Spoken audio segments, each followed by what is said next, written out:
नमस्कार दोस्तों, स्वागत है आपका स्टडी आईक्यू में। आज हम लोग एक बहुत ही दिलचस्प चर्चा करने वाले हैं। इंटरनेशनल रिलेशंस का ये डिस्कशन होगा।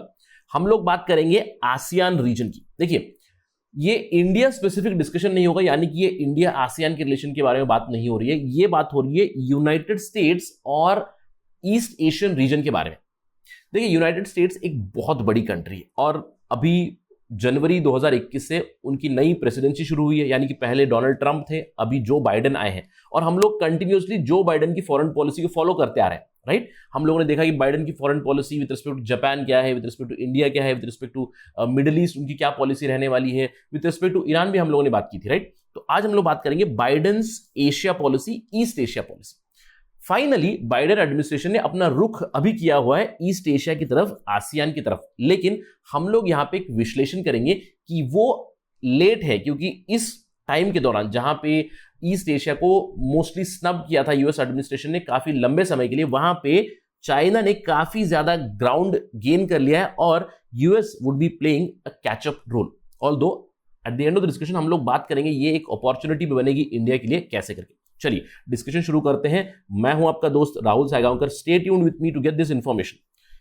सबसे पहले खबर के बारे में बात करते हैं, क्या हुआ है रिसेंटली। ऑलमोस्ट 5 महीनों बाद यूनाइटेड स्टेट्स की जो बाइडेन की एडमिनिस्ट्रेशन है, उन्होंने फाइनली अपना रुख किया हुआ है आसियान की तरफ, यानी ईस्ट एशिया की तरफ।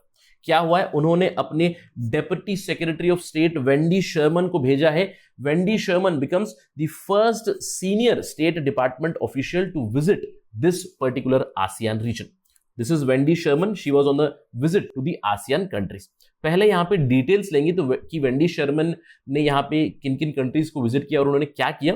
उसके बाद हम लोग विश्लेषण पे लगते हैं, थोड़ा सा स्पेक्युलेटिव डिस्कशन रहेगा कि कैसे यूएस यहाँ पे अपना रुख बना चुका है आसियान की तरफ, लेकिन why are they still playing catch up role, क्योंकि आसियान के देश भी काफी वैरी है यूएस को लेकर। यहाँ पे हम लोग विश्लेषण करेंगे, स्पेशली 2 रीजंस को देखेंगे why ASEAN countries are looking at US suspiciously.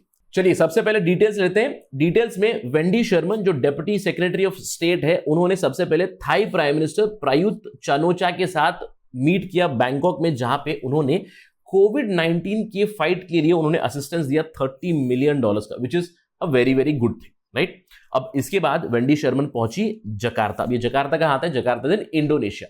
वहां पे वो मिली इंडोनेशिया के फॉरेन मिनिस्टर रेतनो मारसूदी के साथ। यहां पे काफी ज्यादा ट्रेड और इन्वेस्टमेंट की डिसीजंस हुई और बहुत सारे ट्रेड इन्वेस्टमेंट अग्रीमेंट्स भी फाइनलाइज किए गए। Again a very very good thing. That means United States has finally look towards the East Asian reason और द आसियान रीजन। अब इसके अलावा एक बहुत ही पेक्यूलियर चीज हुई, यहां पे विजिट की वेंडी शर्मन ने विजिट किया कैम्बोडिया को भी। आपको याद होगा कुछ महीने पहले हम लोगों ने कैम्बोडिया के ऊपर बात की थी, कैम्बोडिया के जो प्राइम मिनिस्टर है हन सेन, उनके बारे में बात की थी एंड हिज अथॉरिटेरियन रूल के बारे में। तो this is the picture where Wendy Sherman is meeting Cambodian prime minister Hun Sen.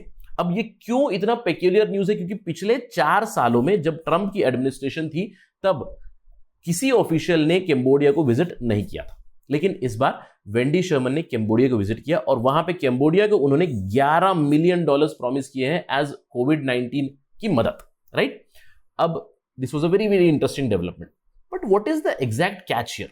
मैंने आपको कहा कि US administration had repeatedly snubbed the ASEAN region और द ईस्ट एशियन रीजन। क्यों? क्योंकि ट्रंप एडमिनिस्ट्रेशन ने इस पर्टिकुलर रीजन के ऊपर उतना ज्यादा फोकस नहीं किया था। अगर हम लोग पर्सनली बात करें डोनाल्ड ट्रंप की, जो फॉर्मर प्रेसिडेंट है यूनाइटेड स्टेट्स के, he himself skipped the East Asian summit, यानी कि पिछले 4 सालों में जब वो प्रेसिडेंट थे, उन्होंने 4 बार ईस्ट एशियन समिट की मीटिंग अटेंड नहीं की, जहां पे वो आसियान देशों के साथ मिल सकते थे, जापान के साथ, चाइना के साथ मिल सकते थे, लेकिन उन्होंने कंटिन्यूअसली इस मीटिंग को स्नब किया है।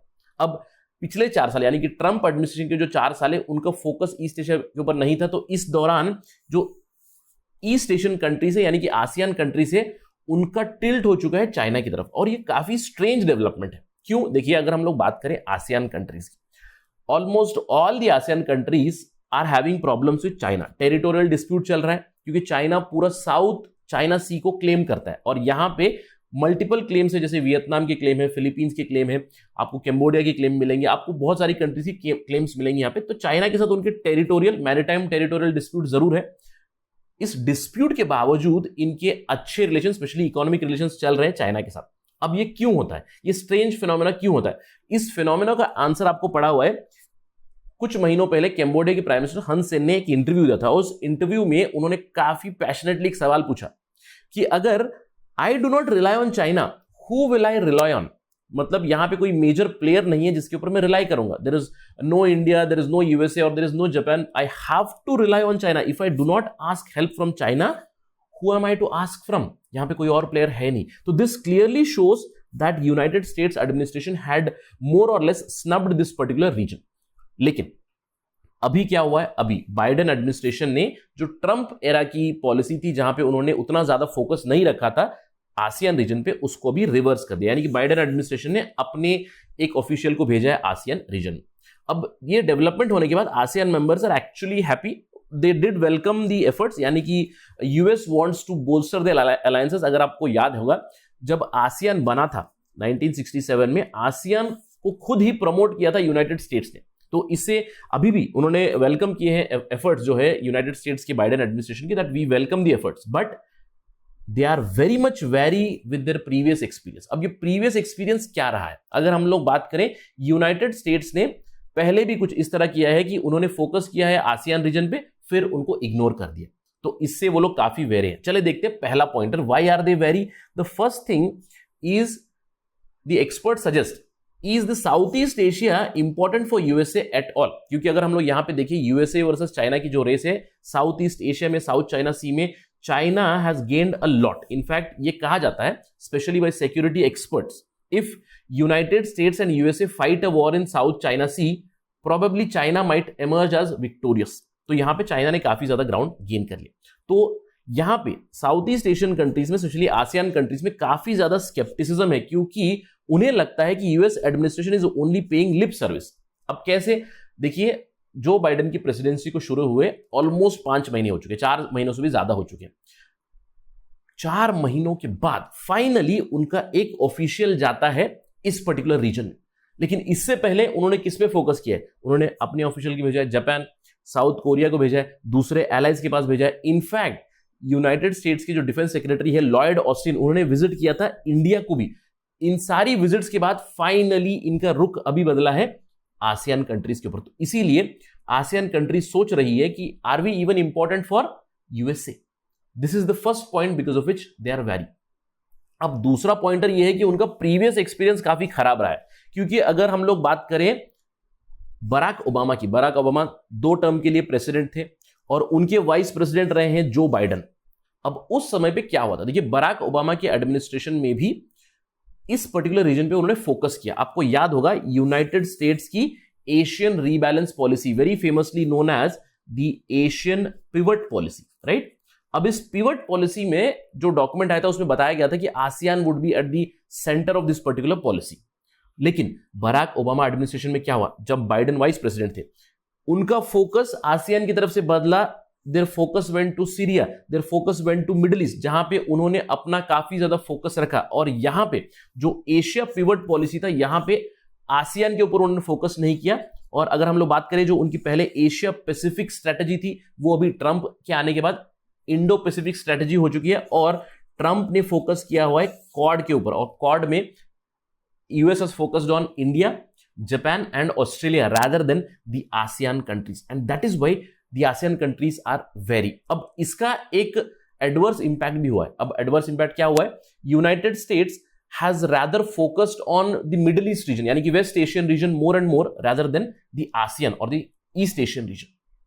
इसकी वजह से क्या हुआ है कि चाइना ने, यानी कि बीजिंग ने अपना यहां पे एक्सपेंशन काफी ज्यादा कर दिया, बीजिंग का इन्फ्लुएंस काफी ज्यादा बढ़ गया। तो इसलिए मैंने कहा कि काफी स्ट्रेंज फिनोमेना है, यानी कि आसियान कंट्रीज की ऑलरेडी दिक्कतें चलती है चाइना के साथ।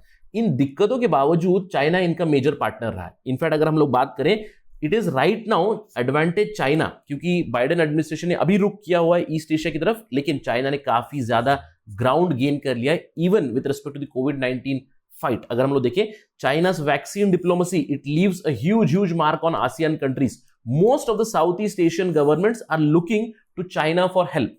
अब दूसरी तरफ जहां पे वेंडी शर्मन ने विजिट किया, ये खबर है मे की, जो नीचे वाली खबर है, China is ready to include ASEAN in its $2 billion कोविड-19 एड। और आपने देखा कि वेंडी शर्मन ने कितना किया, कितना ऑफर किया था, $30 million to Thailand, $11 million to Cambodia and China is ready to include in a big deal. $2 billion COVID aid जो पूरे विश्व में दे रहा है उसमें वो इंक्लूड करने वाले हैं आसियान को, ये खबरें आ रही है। So China right now is in advantageous position. अब इन सब का परिणाम इंडिया के ऊपर क्या होगा? देखिए, इंडिया की खुद की अगर हम लोग बात करें तो एक्ट ईस्ट पॉलिसी है। अब इस एक्ट ईस्ट पॉलिसी में first of all the adverse impact would be China gaining more and more ground here, but on the flip side if US is not focusing here, then there is perhaps an opportunity that India can play a bigger role. अब सवाल ये उठता है, can India play a bigger role? If not individually, India can play a bigger role with other partners in the region. यानी कि India, Japan, Australia, New Zealand, and perhaps in collaboration with United States, they can play a bigger role here in the ASEAN region. Let's hope that we do that to counter the Chinese influence. So as of now, the situation stands that United States has turned towards ASEAN, but China is way ahead of USA in ASEAN region.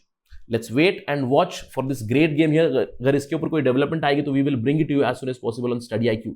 That is it right now from my side. Thank you for watching. Jai Hind.